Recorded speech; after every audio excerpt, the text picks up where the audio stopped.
Well, from gas to oil now, and the race to be the main listing venue for Saudi Aramco's initial public offering is heating up.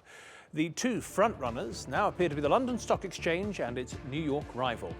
Saudi Arabia's state oil company hopes to raise $100 billion when it floats 5% of its shares, which would value the company at around $2 trillion. Let's go to Paris now live. Craig Capitas, our editor-at-large, is there for us. Craig, nobody can be sure where this is going to land, but wherever it lands, are people going to be buying shares?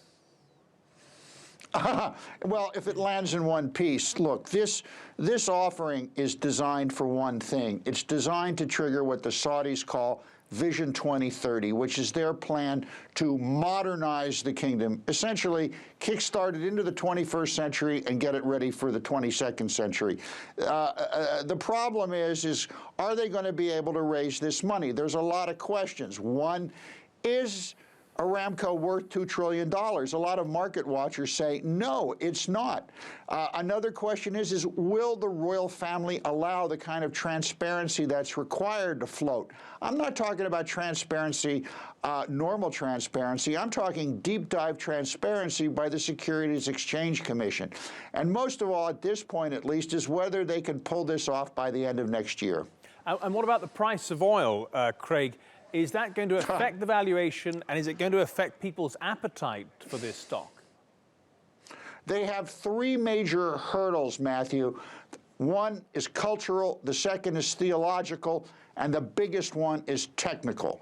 Okay, and that is because it is very difficult to estimate the price of oil over a 30 to 50-year period going forward. That's what they're looking at here. And you have technology nipping at the Saudis' heels on this. There could be some killer app invented by Elon Musk or whomever tomorrow that would obliterate the need for oil on the market. And 30 to 50 years is a long time, and markets just can't extrapolate over that. And then you also have two other problems here, Matthew, that are very serious. Is the royal family, ready to share profits with foreigners? This is an issue. So these things all come together with perhaps the biggest issue is that this investment, whether it crash lands or succeeds, hinges on the market correctly projecting oil prices over the next 30 to 50 years. Craig Capitas in Paris. I don't see... You don't see what? I don't see anyone being able to do that.